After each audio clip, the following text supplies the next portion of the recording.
Houston, we have a problem. So why don't we look at some risk management? Good afternoon, everyone. Welcome to part 3 of the 6-part masterclass series on Idea to Reality.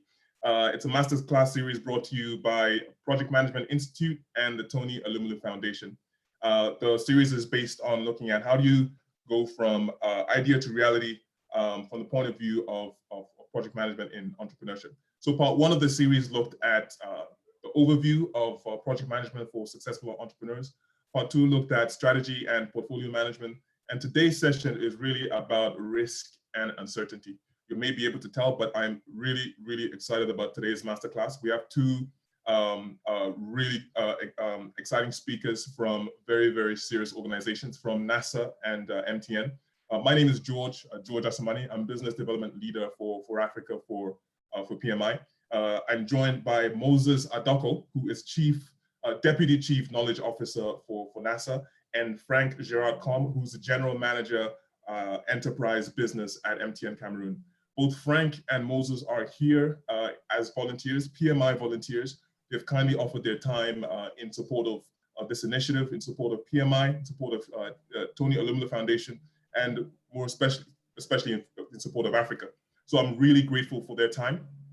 And I like to point out that they're here in their personal capacities as individuals. So the views they express are their own views and not necessarily the views of their organizations. So let's get started. Remember, you can post your questions in the chat and we'll address them during the Q&A session. If you registered for this session, you'll receive slides and the recordings available on YouTube. If you have any queries, you can email the Tony Alumlu Foundation or email PMI, and we'll endeavor to get back to you. And for anyone who has been with us and who will be with us for all of the 6 sessions, you will receive a certificate of learning. So I'd like to hand over now to Moses to kick off the masterclass on risk and uncertainty. Moses, over to you. Thank you, George. Thank you for that wonderful introduction. My name, again, it's Moses Adelko. And for context, I was born a Ghanaian. I grew up loving jollof rice and something we call banku. Later on, through my travels through East Africa, I became a very good fan of ugali and matoke as well. I did my elementary and high school education in Ghana and my bachelor's degree in an American university in the Republic of Kenya, which afforded me internship experiences in East Africa. The pursuit of higher education in the sciences, technology, and engineering development as a whole brought me to the United States as a young man. Currently counting the years, I have worked for the premier space exploration agency in the world that you all heard through the introduction, known by its acronym NASA, for over 20 years. And I always like to add, please not do the mathematics and start calculating my age. NASA hired me when I was still a teenager, so I'm still in my young youth age. Currently, I'm serving as NASA Deputy Chief Knowledge Officer and Deputy Director of the NASA Academy, through which that particular academy, we train our program and project managers, our engineers, systems engineers, and leadership in general. In this particular capacity, I'm responsible for ensuring that NASA, with its workforce, which stands beyond 17,000 strong, operates as a learning organization. And I want you to underline the word learning organization because it will become very relevant once we start addressing the subject of risk. And we do all of this in support of mission success for space science, space technologies, engineering development, and all our exploration missions that we've been taking over the years and the ones that we have planned for the future. And so, by way of introduction, this is who I am. But how can we support, cultivate, and develop entrepreneurs and business leadership across the continent of Africa through risk management? What does a guy with 20+ years of space experience has to offer entrepreneurs on the continent that he was born on or in? And I have to say this, successful entrepreneurship development across Africa and business leadership as a whole is a very big step and important strategic step for Africa as a whole. Now, tapping into my NASA DNA, I can't help it but to say, if we succeed, if Africa succeeds in this direction, it will be a very giant step for the continent and humanity as a whole. Now, full disclosure, Joe did mention, today I'm not representing NASA in my official capacity. I'm a PMI volunteer, so put that in context. What is risk? What is risk? What is risk? It's very important to point this out. that business leaders need to understand, entrepreneurs need to understand, completely understand investment uncertainty and the risks that are associated with.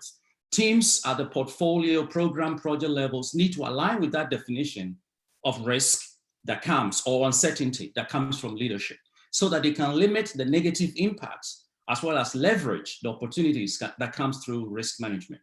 So within this brief 20 or so, 15 to 20 minutes, I'm going to go very fast at the speed of rockets, right? No, I'm joking. Very fast, give you a very high level overview of risk management. George, Frank will then come in and take risk as is applied within the African context. Context is very relevant. Context is very relevant. So I can stay at that rocket speed, talk about risk management as it pertains to space exploration all I want. If it's not relevant to the African context, it will be useless to you as an entrepreneur. And so Frank will follow up my high-level overview with really where the rubber meets the road. How do you really implement this? And so if I have to put on my adjunct professor hat, I'm going to say, by the end of this presentation, I expect you to be able to identify risk management as a primary driver of business success. Whether it's a one-man business show, 5, 20, an MTN scale, name it.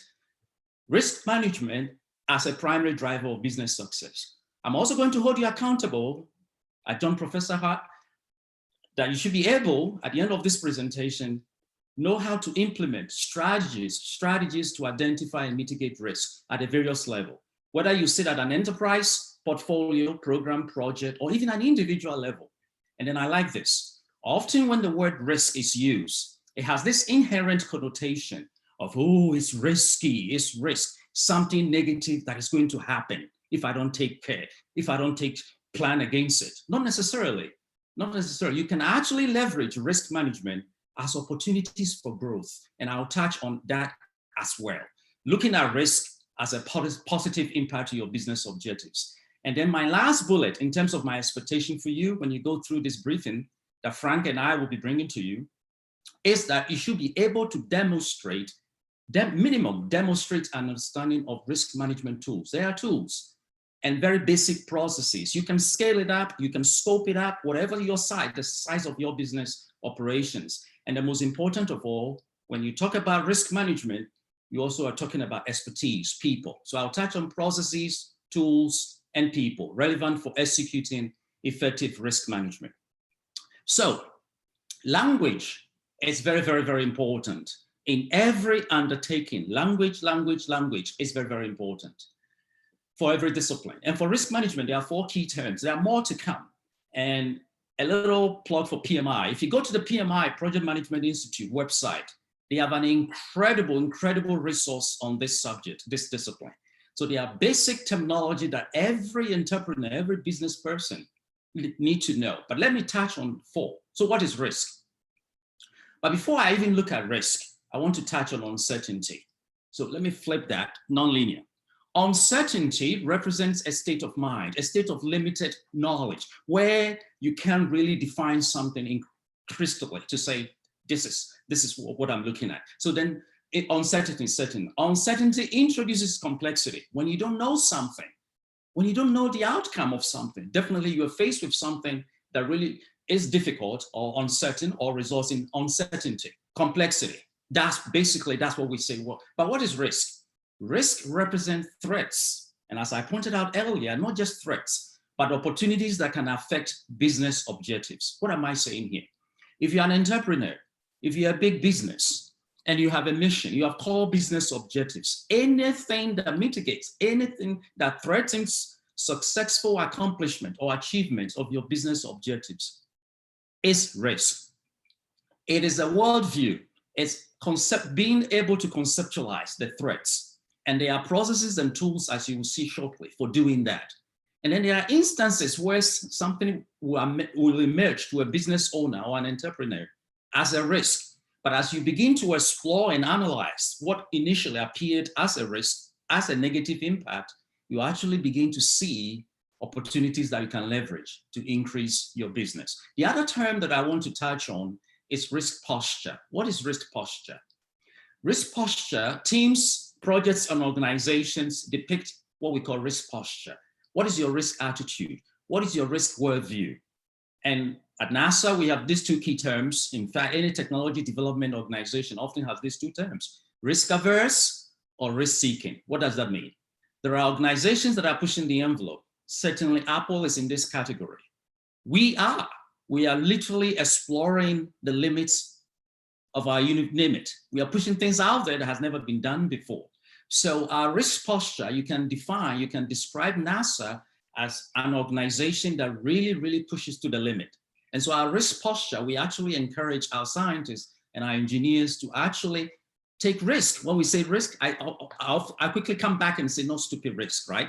To take reasonable risk because it has rewards, it has outcomes when you take this. So risk posture, you often see how this plays out.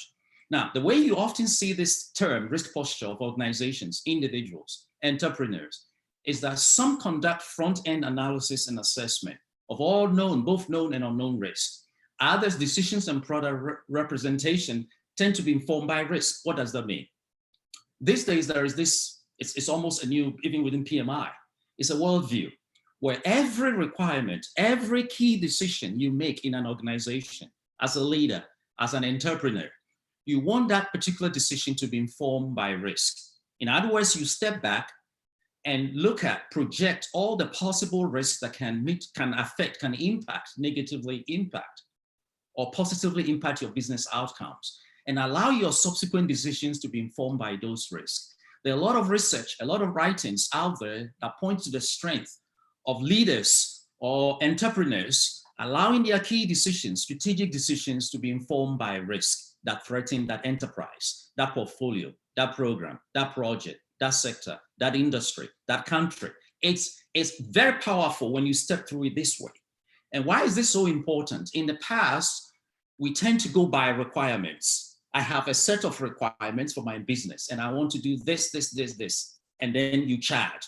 And then we are saying, not so fast. There are risks out there that can negate, can destroy everything you plan for, all your requirements. So why don't you step back and conceptualize what are the risks, and let the risk that you identified inform your decision making. So I'll settle on these 4 terms. You will see more in the course of my presentation. The obvious question that also comes forth is, what are the sources of risk, Moses? You might say, what are the sources? Well, depending on where you sit, I often like approaching this way. Everybody is a source of risk. Let me repeat. Even the policies and procedures you have in your organization are sources of risk. Communication, whether it's good or bad, source of risk. Oh, let me give you what the textbooks often talks about, sources of risk. So we have what we call cascading effect, that you see that in my next slide, cascading effect of risk. So sometimes you have individuals that are at the portfolio level, program level, project level, individual level, division level, depending on where you reside, where you sit within the organization, your perception, the types of risk that you conceptualize tend to be a little different. At NASA, when we talk about risk, we talk about system performance, cost or budget. We talk about schedule. Schedule is very, very important. You look at a set of planetary movements if you want to land something very successfully and take advantage of when a planet like Mars is very close in terms of orbital mechanics, close to Earth, and you want a particular rover to successfully touch the surface of Mars, then you have schedule. You have schedule implications. Not just that. If you're a business in Africa, you are a single person entrepreneur, you have to have schedule. You have to respect schedule. And there are a lot out there. So we see schedule as a source of risk. We see budget and cost as a source of risk. System performance or quality or reliability, scope.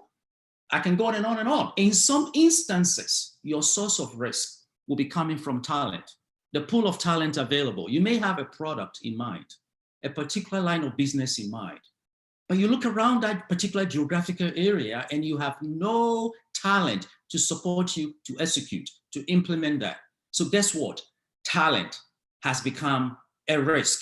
And so now you have to capture that and let that lack of talent drive your decision making. How do you mitigate that? How do you manage that? And we'll get into that. So briefly, from a rocket sort of a speed standpoint, these are some of the sources of risk.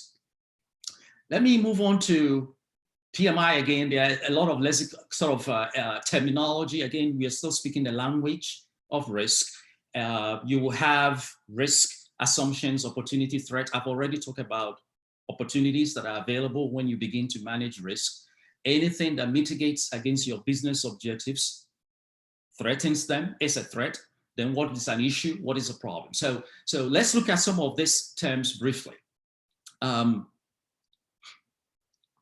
When we say risk, I've already touched on it, anything that mitigates against your business objectives. When do you really say we have an issue? I remember George saying when he opened this conversation, he did say, Houston, we have a problem.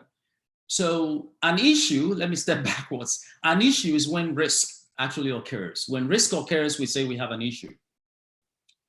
And a problem is an occurrence with negative impact of one or more objectives. So George, if I really want to play your game, I would have asked you and gone back to that Apollo scenario and asked you, Houston, we have a problem. Did they have a problem, an issue, or was it a risk? Well, if there was an occurrence with a negative impact on the mission, on the Apollo systems, on the spacecraft, then definitely they had a problem. If it was a risk, it was something they conceptualized, hey, this can really impact system performance. What are we going to do about it? Then the terminology they use was wrong, incorrect. So that's your assignment, George, to find out for me if it was really an issue, a problem, or if it was just a risk, okay? And then benefit, it's when we talk about an occurrence, in this case, an occurrence with a positive impact. Remember, I alluded earlier during my introductory remarks that often when we talk about risk, there's that negative connotation of things going wrong. And we've seen in practice, there are times when risk actually brings to bear. Risk management reveals opportunities for business growth. Areas that you haven't even thought about will open up when you begin to do effective risk management. So then it becomes a benefit and not just a challenge or something that can become a problem or an issue subsequently for the project. Okay, so then there is this term we call blind spots, unknown unknowns. So unknown unknowns is, the way I like describing unknown unknowns is, nobody knows. Sometimes we do our best to say, to predict whether certain geographic areas around the world are going to have earthquakes, but nobody knows the exact timing. If you talk to the best seismologists out there, the geologists, they'll tell you, even with all our advanced technology up to today, we still can't really pinpoint the exact time. Sometimes even we do know those locations, but not the time and what the scale will be, right? So in this case, you don't know, so you don't know. And then the second unknown that you see in this is the impact. If the earthquake, what can really the impact be? So we have an idea that this is really geologically an active zone, but when are we going to have an earthquake? We don't know.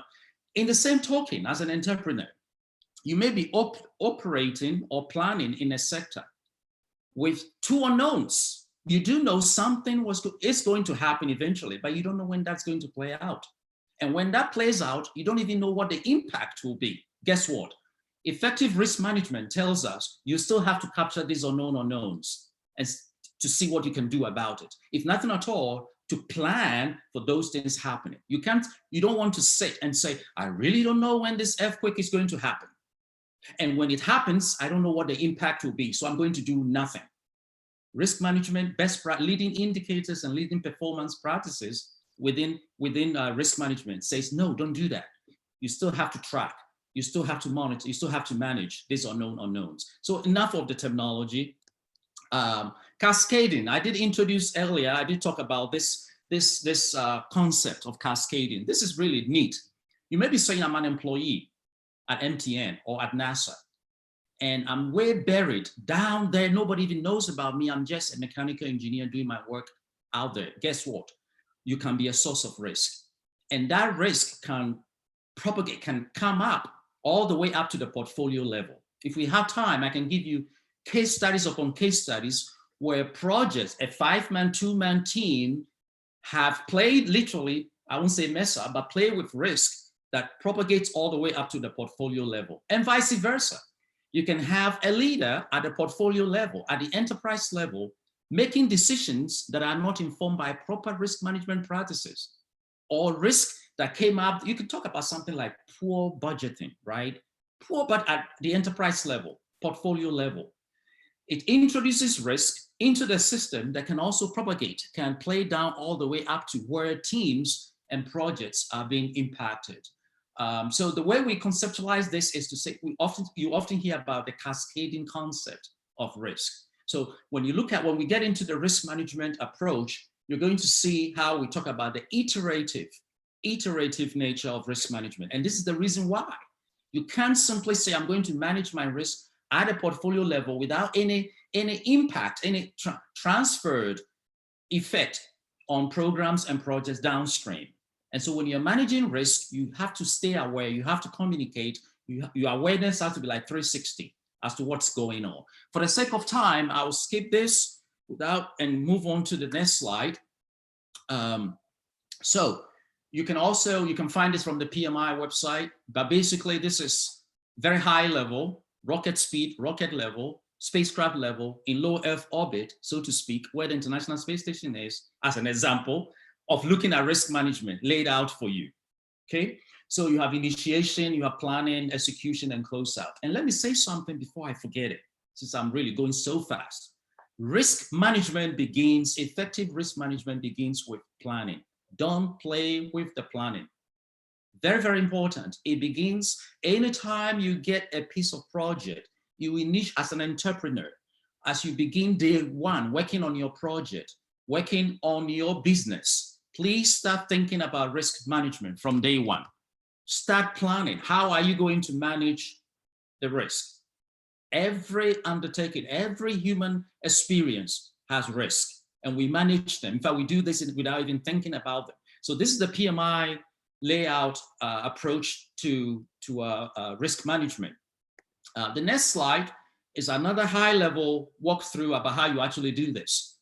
Before you can manage something, you first have to know what you have, right? So we have this step that we say you need to identify the risk. And once you identify the risk, before you can begin thinking about solutions, in some places I've seen people coming up with solutions when they don't even know what they're looking at. It's wrong approach. You first build a plan, the risk management plan. Your next step is to sit down with the experts, the stakeholders, and risk management experts to identify the risk. But once you identify the risk, you move into this phase where you begin analyzing the risk. And why do you do this? You need to understand the risk that you're looking at. Is it really risk? What are you looking at? Is it something that can just, by somebody putting out a memo, you've solved that problem? Then you move into the next phase where you begin to develop the risk strategies in terms of the mitigation strategies. How do you really respond to the risks that you're looking at, that you have identified? Then you move into monitoring. We have seen through a lot of case studies, we have seen a lot of companies, a lot of organizations and entities often do a poor job on the monitoring and the control of risk. They do very well with the identification, the analysis, and the strategies, and nobody goes back. And often they forget to do the monitoring because risk by nature over the course of time changes. New risks come on board that you need to capture for the risk management process. So the monitoring and the control, very, very important. And again, then you respond, you evaluate if the responses are working or if the risks have even disappeared. Or if they are there, something you have to live with. And so then it's iterative, as I have pointed out. The subsequent slides, I'm just going to show them because they are simply sort of elaboration for the sake of time of the key steps that I talk about. When you talk about identify risks, how do you do that? If you're a one-man show, an entrepreneur, two people, business, name it, sometimes just simply brainstorming can give you enough of the risk to begin with. There is this technique, more sophisticated technique called DeFi technique, where you leverage experts that don't know that each other are working on this business for you, and they will all look at risk from a different standpoint without knowing what the other is doing. And the benefit of the DeFi approach is that it gives you a sense of, if Moses says this is a risk and you take it to George, and George says this is a risk, and you take it to Frank, and Frank says this is a risk, then as a business owner, as an entrepreneur, you begin to take it very seriously. Now, if these three experts on risk management can't agree, then perhaps there's something going on. So the DeFi technique, even though it's expensive, time consuming, it's worthwhile if your business structure is a bit complicated. You really want expert input on what kind of risk you're identifying and capturing. Then there's a simple interview. I like this. There are instances where you just have to interview your stakeholders. You have to interview your market source. Where are you trying to take your products and services? By doing simple interview of your target population and your stakeholders and your sponsors, you may be able to accumulate, establish a very good pool of risk and begin to see how you can manage that. There is this popular one now called SWOT, which is strength, weakness, opportunities, and threats. Very easy to do, where you go in and you look at the strengths of what you're trying to, the weaknesses of your approach, and all of a sudden you begin to see risk panning out, playing out. So this slide is basically about the identification. The next slide, what you have on is the analysis. I like this because the analysis is simply, the way I explain this is the only way you can appreciate the level of threat literally that can impact your business as an entrepreneur or a business leader is to really do the analysis, and understand the risk you are looking at, right? You can't simply try throwing solution and say, okay, we found this risk, we need money to do this, or we need to send staff to this region. You have to give it thought. And there are two schools of thought when it comes to the analysis. You can either do simple, and qualitative isn't that simple. The only difference between qualitative, and my next slide will be on quantitative analysis of risk, is that the qualitative part tends to be subjective, even though there are a lot of maths and calculations that goes on with the qualitative as well. When you get into the quantitative, which is on the next page, the only difference here is it gets very, very complex. You start using probability scenarios, modeling, and other things to project the impact, the consequences of certain risks if they play out. So in a nutshell, again, going at rocket speed, there are these two methods, whether you go qualitative, whether you go quantitative. What you're simply trying to do is to get a sense of the level of the threat. And if it's even benefit, or if it's an advantage or opportunity opening up, what is the value? What are you looking at in terms of the risks that you have captured? George, feel free to let me know how much I'm doing on time. This slide is very interesting. This is how you respond. Very simple, easy to understand. If you look on the left-hand side, on the right-hand side, you have risk responses in the middle. So what he says is, if the risk you're looking at have negative impact on your business, you can either you can mitigate.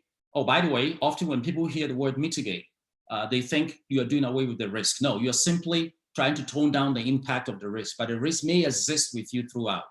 So you can either avoid the risk. There are instances you can say, hey, it's not worth it, or I can still achieve my business goals. So you can avoid the risk.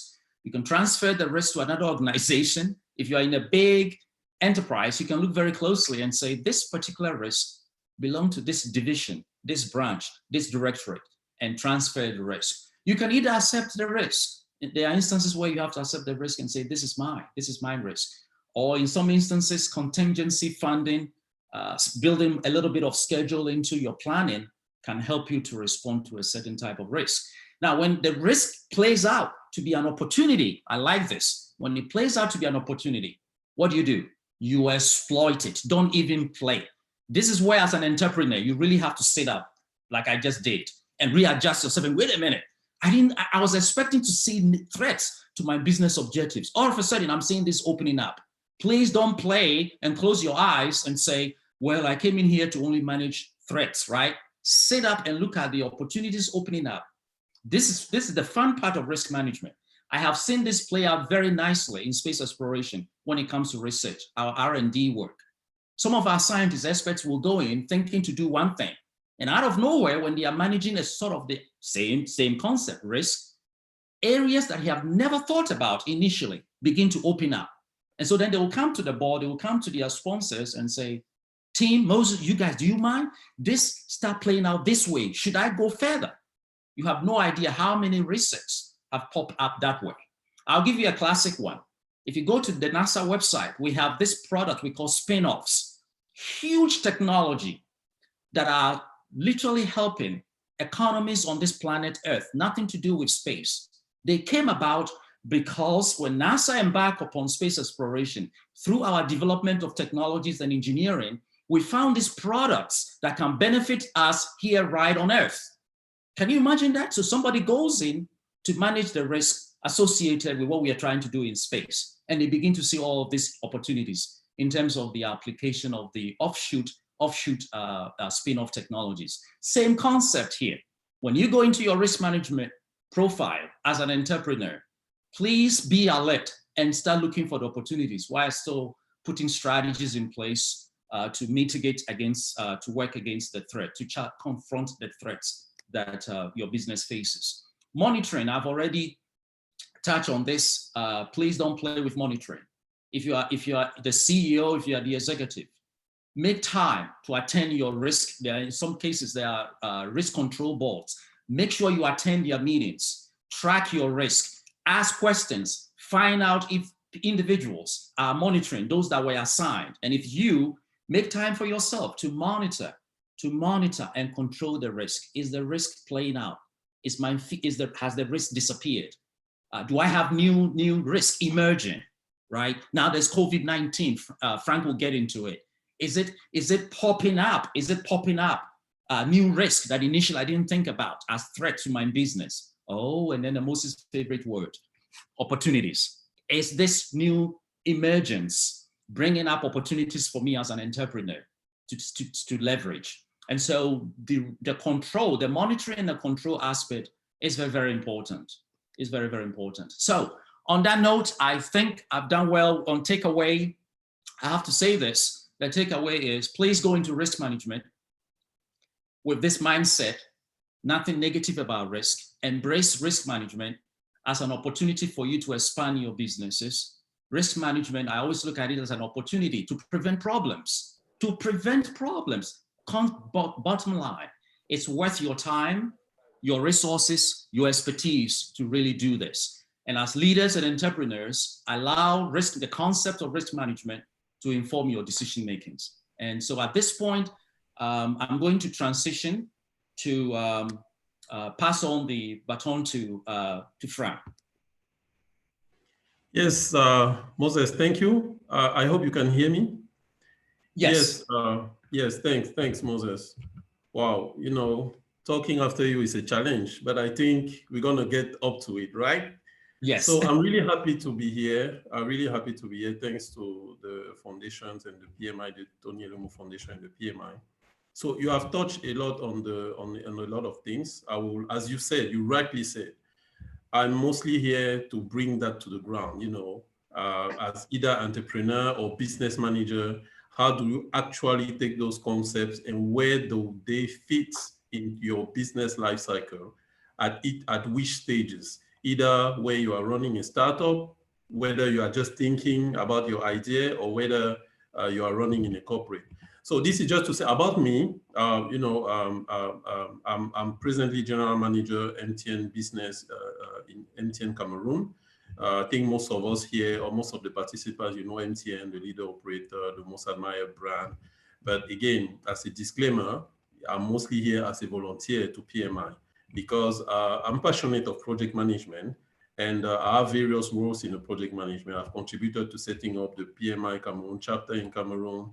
And even in my professional experience, I've moved from technical project early in the 2000s to heading a project management office for MTN for some time, and then running program for the for my employer. And today I'm running like strategic program, let's say and mostly on the business segment. So I have just for the participants to know also, my background is mostly software engineering. But let's say for the past 15 to 20 years, I've been working mostly on project management and also on business. So that's basically it. By the way, I'm passionate about NASA. So next slide. So, Moses, if you can go to the next slide, please. Yes. So just to say, as you can see, I don't have a lot of points. How do we navigate? How do we navigate this risk management concept? How do we link it to the business life cycle?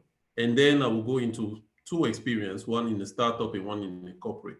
So it's quite a bit practical. Next slide, please. So I like this slide. I don't know how much of you, I'm really passionate about all these National Geographic image and so on. This, what you can see in this slide is a bird that we call, they are more from the northern side of Europe. We call them barnacle goose or barnacle geese. But what you see there, those birds have a very difficult decision to take earlier in their lives. And I like the image because it speaks to me, and I think it will speak to you in terms of the link between the risk management and uncertainty. What you see there is a bird trying to jump off a 400 feet cliff, and he's not sure he will make it, but he thinks he has everything to make it. And down the cliff, you have his parents, the bigger birds, calling him, please jump, you will meet downstairs, okay? Sometimes for entrepreneurs, that's how risk is. You know, you have your idea, and sometimes you have even the funds, and you need to decide, do I go on this thing or no? Sometimes you just jump and it might work out, or often also you might fail. And that's where, you know, there is a mix between risk and uncertainty. You have to take the risk sometimes. And I think most of the entrepreneurs know this better even than me. You don't have the choice, you have to take it. Why? Even if it's a threat because you might fail, there is also an opportunity because you might succeed and become Facebook, Google, or whatever.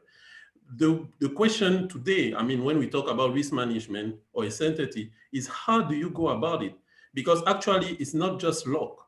If there is one thing I would like you to, it's not just luck. Things don't happen and you just follow the trend. You can plan things. I like when Moses said, unknown unknowns. Even those things that you don't know they can happen, you can still try to do something about it.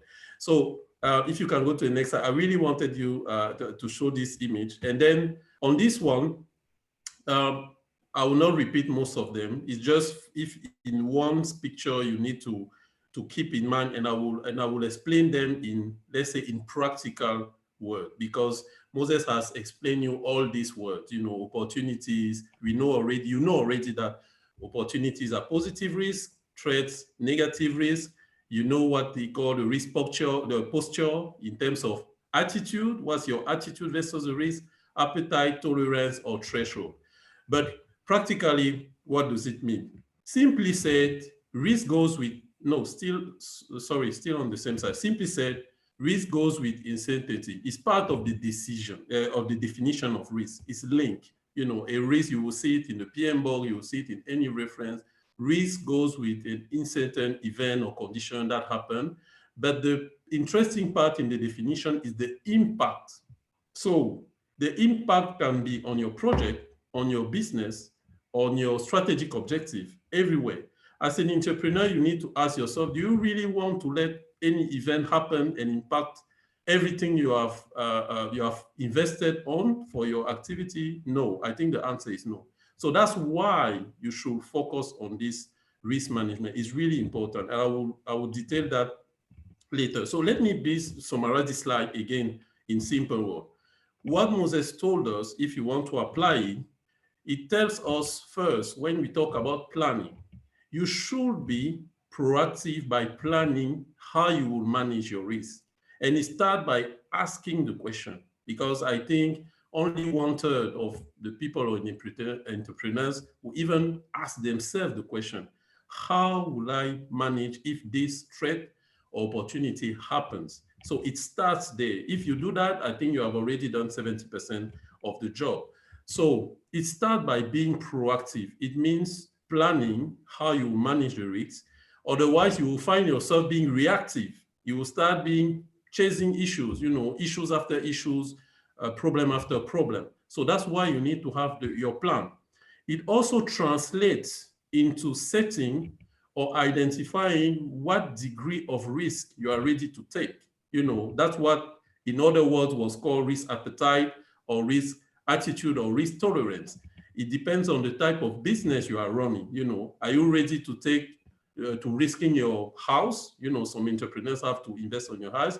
Are you ready to take any type of risk or not? You have to set that, define that degree of risk you want to take, and you have to At what moment does a risk become an issue? What is the threshold, that's what is called threshold, The second part is you must identify the risk. So Moses said you can do brainstorming, Delphi, whatever, but you must identify them. And proper, when he talk about analysis, qualitative, quantitative, I will summarize. Practically, we say you have to prioritize your risk at the end. And the various parameters to prioritize can be the impact in terms of financial cost. It can be what an impact on various aspects, because if it impacts your financial, it can also impact the future of the company. It can impact the people in the company. So those type of criteria can help you to classify the risk, and then you prioritize them. As an entrepreneur, you might not have the chance to go through all the risks. You cannot spend your time working on risk. Sometimes people just say, I cannot just spend all my time doing risk. I need to make money. You are right. That's why plan, identify them, then do your analysis, and then prioritize them. And then you can now focus in priority. You have to focus on all the risks, but let's say in priority, you have to focus on the top risk. And what do you do on the top risk? You maximize the opportunities, and then you mitigate the threat, as Moses said. It's quite simple. Then what Moses said also is really important. Monitor the risk. What it means is handling risk during your project is not something you do at the beginning and you park it in a file and it's gone. No, you actually need to decide that every week, for example, or every month or every 2 weeks, I will take some time to step back and go through my risk register or my list of risk and ask the question, how did we say we're going to handle this? You don't be reactive, you try to be proactive. And then it's a cycle. You will see it in the coming slide. It's a cycle. You have to redo that all through your project from the beginning to the end. So again, these things are not new. They apply to your project. They apply to your enterprise. They apply to your customers. You also need to know that some of your customers might have this in their project. Can we go to the next slide? So on the next point, I want to touch on, depending on the stages of your business, how the risk management applies. And as you can see in this picture, those studies have shown, experience have shown for years that risk management is something that is there all along the business life cycle. It's not at the beginning, it's not at the end, it's all through the stages. There are various models on the stages of a business, but what I've shown here is just, one of the classical, you have the reference in the note, that shows how a business grows from ideation to being mature. And you can see on the graph that the older the business is, the complex it can be depending on the size. If the business grows, you have customers, you make money, and so on. And the risk management will apply differently depending on the age or the complexity.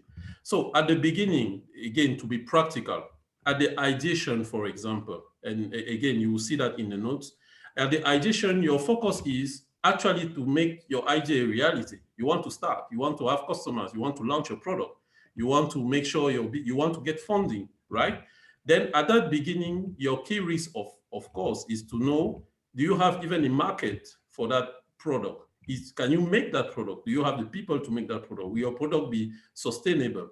Those are typical top risks you have at the ideation, So you will focus on that more than maybe a legal risk because you are not even existing yet. That's how risk management is important, even at the ideation. Don't just jump into your idea and try to launch it. Ask the good question. Sometimes you see a lot of, I'm from IT background, you see a lot of nice application out there, but there is just no market for it. So the second stage, for example, is survival. That's the stage where you already have one customer or two customers, and you try to make sure you can cope with the investment you have done and actually the expenses you have and the revenue you have from those customers. Are they paying you? Are they not paying you? Can you sustain the business? It's a difficult time that a lot of business don't get through. And still, during that stage, you have to ask a good question. Of course, it's not when you reach that stage that you ask the question. Remember, we did the planning before, right? I'm just showing you that at that stage still, when you do your monitoring, your identification, when you run through the cycle of risk, again, you might have different type of risks appearing there, like the one on the cash flow or other things, especially on the finance, because there you have question about the finance.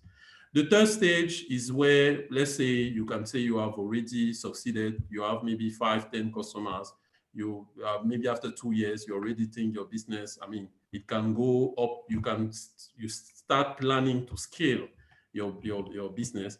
And then again, you have another type of issues. You know, when you start getting paid, you know, what do you do of the money? Especially when the money is more than the expenses. Do you use the benefit to reinvest in your business, or you take it to do something else, and then maybe your business doesn't grow? You know, maybe you want to do it, but your associate doesn't want to do it. Then you start having issues and so on. So again, a lot of issues around stakeholders, around associate might happen at that stage. And again, you can plan how you handle that. You are not the first one to do that. There are solutions that you can identify during your brainstorming and put them in your risk response. But let's think about it. The next 2 stages are the takeoff when your business is already, the next 2 stages, when the business has taken off or is mature, a bigger stage, you know, where you have, when you already have mature business, there you need really to put all this risk management into concrete formal ways. Maybe you need to hire somebody only to focus on risk, or maybe you need to delegate, because that's another thing for entrepreneurs. At the point of stage, the CEO or the owner is the one mostly focused on risk and maybe resources. And then the operation, you can leave it to other people. But then you have issues around or risk around delegation. And these risks, how do you handle them? How do you handle the ownership and the delegation? So those type of risks, you can plan it, and you need to, again, this was to show you every stage, risk management is important. Ask the right question, and you go through the cycle. Can we go to the next one? So on this next slide, I wanted to show you quickly type of risk. I will not detail on all of them. You have the details in the note. But just to, again, because we are talking with entrepreneurs, you are all entrepreneurs. We saw with models, source of risk can come from everywhere. But when you do your identification, a practical way to do it is to look at these categories, because generally they apply for every type of project or business. You have market risk. The market risk is basically asking the question, what happens if you don't have enough demand? What happens if there is no market for your product? What happens if the demand change? Like COVID just happened, demand has changed. People who have launched a business just 1 month before COVID, they need to redo it from scratch. You know, what happened in that case? Do you have alternative plans? I like to take a practical example about a restaurant. If you launch a restaurant today, please, of course, it's obvious that you need to start launching a restaurant with an online booking or online ordering. It will be easier because we are in COVID, after COVID area. If you don't do that, I'm wondering, you know. So, and then you have, for example, the competitive risk. What happens if your competitor launches the same product as you? You have technology risk, financial risk, people risk, and you have systemic risk like the COVID, you know, something that you can't manage, or the oil price or the currency change. How do you manage it? I will not go into detail, just wanted to put this aside just to let you know, it's a practical way. You take in the brainstorming that we mentioned before as a technique to identify risk, especially for startups, look at this. You can use this categorization and identify each risk. And I will show you when you identify the risk, if you see on the right, you can classify them. You have the risk naming, the likelihood, the impact, and so on. I will just go next slide, please, on an example. How did we apply it? So I was running a startup back in 2012. I mean, I was working with a startup. I was associated in a startup. We were running in Central Africa and Congo, Cameroon, a bit Chad, and RCA.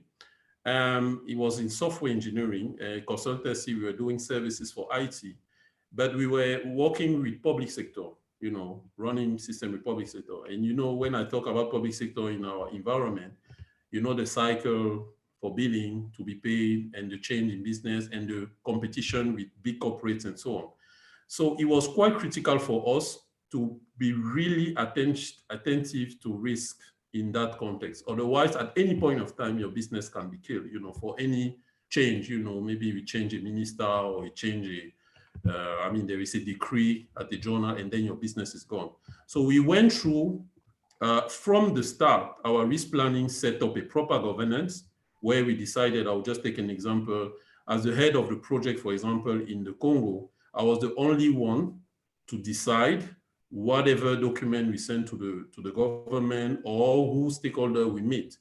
It was important because before that, you had several stakeholders talking within the company to our various customers. It created a lot of issues of reputation and an issue with, getting our process, our billing, our document being processed. So it was a bit tough, but we set up a strict governance when we did our risk management plan at the beginning and decide what is the governance that we will follow up.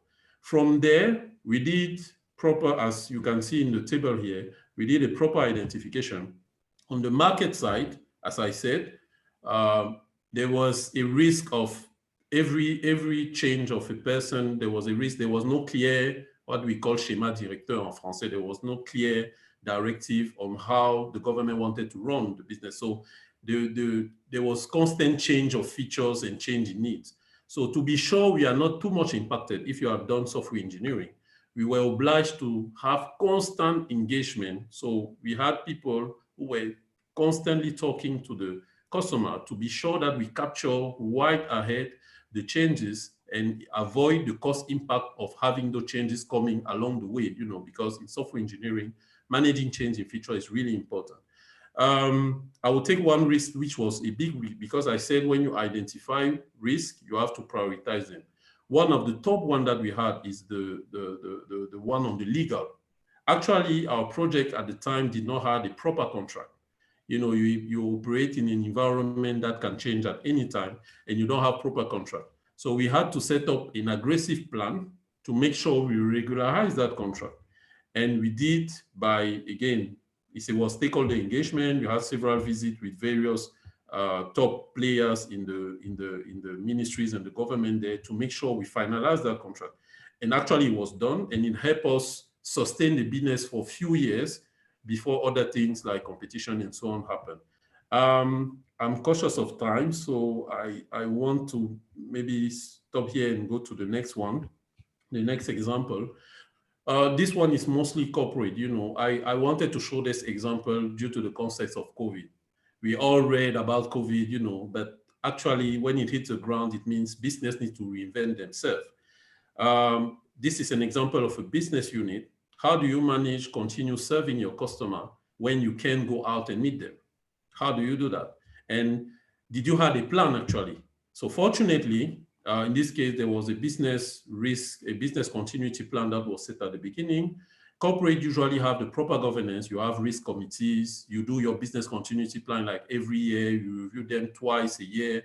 And you have crisis management teams. So when the COVID hits, all these things are just, all these mechanisms are just there. There's a threshold, and then we just initiate the plans, So we had, for example, on the commercial part where you see the competitiveness, we had to go digital. How do you engage customer? You do it digital. We did same masterclass like we are doing now to talk to customers. And how do you do masterclass? You give airtime or data to customers to do that. There are other things that we did during the crisis to make sure our business continues to run. So you have details in the notes. So can we go to the thing? The next one is the last slide. So guys, I've talked at the rocket speed, like Moses, but if you have one thing to remember, this cycle, risk management at any point of time of your business, it's not at the beginning, not at the end, every point of time. 4 steps simple. You plan, you identify it, then you assess and evaluate, and then you monitor it. There will always be risk being threat or opportunities, always. There is no time where you will say, I'm risk-free, there is nothing. So always be cautious of that. Then your risk register is key. Is that Excel file that you can draft after doing the brainstorming or the Delphi technique. You have that Excel file, you just keep opening it every week or every 2 weeks to make sure you update what's happening. And the last thing, fail to plan is planning to fail. I wish you really to, after this session, to go back and ask yourself, have I planned properly how I'm going to manage the risk? And that will be my end word. I will hand over to George. Thanks. Well, thank you very, very, very much to both of you. That's an incredible session. Really, really, really good. So thanks a lot. Moses, if you go to the next slide, please. And next, yeah, so yeah, this is fine. This is perfect. Thanks a lot for that. And I was looking at some of the comments that are coming through, and I can see that everybody is really also responding in such a positive way to this information. So thank you very much. So our next session is going to be on delivery capabilities. So that's looking at the lean startup and scaling. You know, how do you scale? How do you become agile? How do you pivot? That's going to be our next session. Next slide, please, Moses. So for those of you who are here for the first time, just a little bit about PMI. We're a global organization. We have a lot of volunteers such as Moses and Frank who are part of our ecosystem. A 50-year-old organization with a huge community of members, chapters, and volunteers. We work with organizations globally, and we share best practice. Already 1.6 certifications have been awarded across different forms of project management, including waterfall and agile. So you can obviously look us up online at pmi.org. Next slide, please, Moses. In terms of where we are in Africa, you know, we are in 17 countries across Africa as chapters. So for instance, in Nigeria, we've got the Nigeria chapter, which is led by Dr. Lambert, and we have members in several other countries. We're currently running various initiatives, and you can get in touch with us or via TEF or directly if you're interested. Next slide, please. And how do we do all this? Well, essentially in these three buckets that you see: thought leadership and networks, certifications, and standards and digital products. These are all global practices that help to upskill people, so that people have the right skills to get the job done. And that obviously includes some of the risk management training and skills that we've just talked about today. Again, you're going to receive this slide, this presentation, so you can look up more detail. So I'm not going to go into detail here. Now let's get into our Q&A. We've had a lot of questions, so I'm just going to look into the Q&A now and bring up some of the questions. So the first question will go to Moses. Moses, can you hear me okay? Yes, I can hear you. I just okay, fantastic. So the first question is, as a young business, how can you quickly identify your blind spots so that you can adequately develop a risk strategy to mitigate them? Contest. Start with you.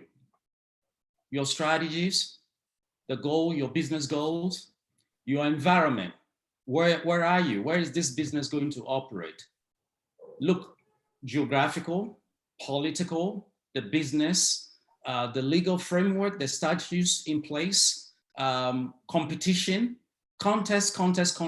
Unknown is as old as human civilization itself. So it's everywhere with us. And we have been resolving this. Often it scares people when they hear unknown unknowns. They're like, oh, you have to go to organizations like NASA that's trying to find aliens. They're the ones that specialize in managing unknowns. And that's not true. Humans, since our evolution, we have always been dealing with unknowns. And the way we have been successful in dealing with unknowns as a business person, contest. What are your business objectives? Where are you? Where is the market? What pool do you have? And that will begin to give you some insights into these unknowns. And then you begin to capture them, document them, revisit them, analyze them. And you're going to see which ones are mere what I call fear. My boss tells me all the time, fear stands for false evidence appearing as, as real. So fear itself is not real, right? So you may have conceptualized certain things as unknown or known risk and start shaking. So, oh no, this is not a viable business objective. They may not be true. So capture them. But your starting point, yourself, your business goals, the context is where you often begin. Thank you for that. And linked to that, and you can answer that, or maybe Frank, because it's a connected question. I think it's connected question, but from a different person. The question is, what kind of risks are entrepreneurs exposed to when carrying out business outside of their home countries? Yeah, so I'm going to look into my own, and Frank, when I'm done, you can jump on this. So you're getting into a different environment. This is where the context I referred to earlier comes into play. So the political setup of this new direction or the new place that you're going to, what kind of government do they have? What kind of banking system? I do know some countries where you can bring in money, but you can't take out money. There are places where they have limitations on what you can do as a foreigner in terms of even property acquisition, setting up your offices. So you begin perhaps by going in and looking at the political setup. What statutes, what legal framework do they have in place to protect you? As a foreign person, a foreign coming in to invest, you are going with not just your time, but assets, resources. And so this is where the risk management becomes key. So yes, that's a big one. In fact, that question is a classic one, case study I will submit for doing risk management. You're going into, it doesn't get better than that. You're going into an environment you don't know anything about, a new country. You really have to begin your risk management right then and there. Yes, thank you. Frank? Yes, if I may add, I really like the question, and Moses said it all. If the participant, remember there was a graph where I showed the type of risk, market risk, legal risk, and so on. So if you go through that, what Moses said, for example, legal risk, when you go in legal and you ask yourself, how is the legislation there? As he said, does it allow you even to operate or to run business, to retrieve funds? If you look at the people risk, sometimes people forget that. You want to do this type of business. Will you find the resource there? What will happen if you don't find the resource or the good resource? Can you manage the example of the startup? One thing that we had is that in the country, in Congo, we did not have enough certified in Java, it was Java technology. We did not have enough certified Java expert on the ground. So we had to have the same in another country, in Cameroon, actually, and doing the job remotely. Some people do it with India. You need to have people in India doing your development and so on in the IT sector. It's the same with financial risk. It's the same with competitive risk. So just go through that, get a lot of insights from the country where you are going. Don't just rely on what you saw on TV or so on. Actually try to assess and get your own idea of each of those risks. You can also look on research and survey. There are sometimes information online. Actually, it's part of the technique. And you can also look for expert judgment. I really like expert judgment too. Look for someone who is operating already there. Talk to him just to know what's happening, and then you can get more insight. Thanks. Fantastic. So the next question to you, Frank, as well is it correct to say that risks are products of pure assumption, given that they're uncertain by definition? Or is there a more intelligent way to ascertain or identify these? Wow. That's interesting. I will start and Moses will correct me because, when you link, it's true, assumptions are part of, and let's say, when you say assumption, you have to be cautious because there is a part of unknown in the assumptions. But whereas in the risks, you also have known situation. You also, in some contexts, that in this country, for example, as we were just saying, you cannot retrieve money in general. You cannot retrieve money back to another country. But is known, you can assume that in case I will not be able to retrieve, how do I manage? But actually, it's not it's not really an assumption. You know that is probably a fact. So how do you handle that? So, you know, I will let Moses compliment on that on the concept, but from my view, you know, it's not only there is part of known in the risk. So Moses, please. Yeah, so this is a very good question, and I can tell this person is already a very good risk management expert. By definition, assumptions generally involve a degree of risk. Assumptions evolve and change throughout the project life cycle, and therefore need to be periodically revisited. Let me take that again. Assumptions evolve and change throughout the project life cycle and need to be revisited periodically. What does that mean? When you're basing risk, when you're doing risk, it's all conceptualized based on certain assumptions that are only valid based on time and space today, based on today's prevailing. This is why context is so important. So my assumptions today, based on COVID, going there as an example, based on what COVID is doing to the globe, to the global marketplace, there are certain assumptions that are only valid today through certain time and a certain locality, right? This is why the iterative nature of risk management is very important. It's not a snapshot to say, I captured this risk and it is risk forever. So you have to keep going back to it. So I like this question. So yes, conceptually, intellectually, you can make that argument. You can write a paper on it and say it's based on unfounded assumption. I'll give you an A for an academic paper on that, because it's based on that. But I will look for, when you say that, I will also would like to see the reference to the fact that it's not based on nothing, it's based on what is prevailing today. And so when people are capturing, when they are discovering, when they are identifying risk, they are not pulling from thin air. In fact, when we write risk, we have a section called for rationale. What is the rationale? What is the context? So I'll give you the context to say, I'm seeing this as a threat to my business objective because 1, I'm going into this country that I don't know anything about. 2, they have a legal framework that is so confusing. 3, nobody from here is all of that. So I have context to base what I'm capturing. Yeah, so that's where I will stop. So the difference between assumption, context, and time and space. Yeah, but this is a very good question. It is a very good question. There are many, many more good questions as well, but unfortunately, we're out of time. So Moses, Frank, thank you very, very, very, very much. Thanks to everyone who's watching. I also want to say thank you for everyone working hard behind the scenes. Neka, Ebube, Laole, and the team from TEF, Dr. Lambert and the team from Nigeria, Joanna, Deji, Titi from PMI and PMI EF. Thank you so much. We've come to the end of today's session, and I look forward to the next one, which is going to be on the 31st of August. So please mark it in your calendars.